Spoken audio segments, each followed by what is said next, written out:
La folle soirée de l'OL en Ligue des Champions, la Juventus limoge Sarri et nomme Pirlo, le PSG se prépare pour l'Atalanta, c'est parti pour le JT Made in Foot du lundi 10 août. Vendredi soir, Lyon a fait sensation en Ligue des Champions. Vainqueur de la Juventus 1-0 à l'aller, les Lyonnais sont parvenus à marquer très tôt dans ce match grâce à Memphis Depay sur penalty. Les Turinois sont revenus dans ce match grâce à un doublé de Cristiano Ronaldo, mais cela n'a pas suffi. Grâce à un score final de 2-1 en faveur de la Juve, les Lyonnais ont décroché leur ticket pour le quart de finale de la Ligue des Champions. Avec cette victoire, l'OL est la première équipe à éliminer la Juventus en Coupe d'Europe. À Turin, cette défaite a laissé des traces. Dès le lendemain de l'élimination, Maurizio Sarri a fait ses valises et c'est Andrea Pirlo, l'ancienne légende de la Juve, qui a été nommé à la tête de l'équipe première jusqu'en 2022. Novice en tant que coach, il avait pourtant été désigné entraîneur des U23 seulement quelques jours auparavant. Et le nouveau coach italien aurait des idées plein la tête pour le prochain mercato. À en croire la presse italienne, une petite révolution se prépare chez la vieille dame. Désireux de rajeunir son effectif la saison prochaine, plusieurs cadres seraient sur la liste des départs, à l'image de Gonzalo Higuaín, Douglas Costa et même Blaise Matuidi. La Gazzetta dello Sport précise même que le Français s'est déjà mis d'accord avec un club, il s'agirait de l'Inter Miami. En cas de départ effectif pour les États-Unis, il retrouverait notamment David Beckham, le propriétaire du club américain.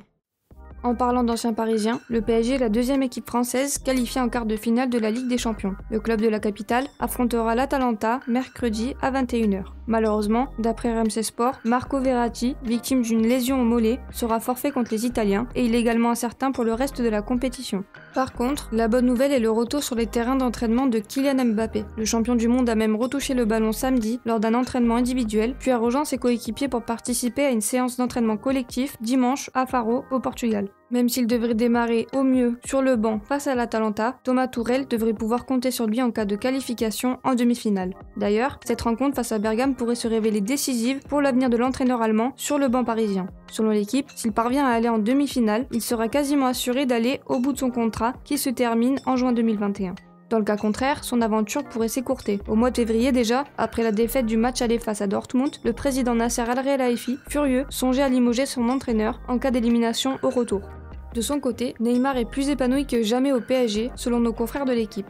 Le Brésilien aurait affiché un grand sourire lors de sa présence au camp des loges et aurait rangé toute envie de départ. Depuis la reprise, il montrerait aussi une très bonne forme à l'entraînement, même s'il souffrirait comme l'ensemble de ses coéquipiers d'un déficit de rythme. En l'absence de Kylian Mbappé, tous les espoirs parisiens reposeront sur les épaules du numéro 10 face à l'Atalanta. Concernant les autres qualifiés en quart de finale de la Ligue des Champions, Leipzig, qui a éliminé Tottenham en mars dernier, affrontera l'Atlético de Madrid jeudi soir à 21h. Les Madrilènes, eux aussi assurés de participer au quart de finale depuis mars en sortant Liverpool, ont du reste annoncé une mauvaise nouvelle. 2 cas positifs au coronavirus ont été détectés hier au sein de l'effectif madrilène. Le club craint d'autres cas et effectuera de nouveaux tests avant de prendre la direction de Lisbonne. Pour rappel, l'UEFA exige qu'il y ait au moins 13 joueurs inscrits sur la feuille de match, dont un gardien, pour que la rencontre puisse se dérouler. Ensuite au programme, Barcelone, qui a éliminé Naples, et le Bayern, qui a écrasé Chelsea, s'affronteront vendredi à 21h.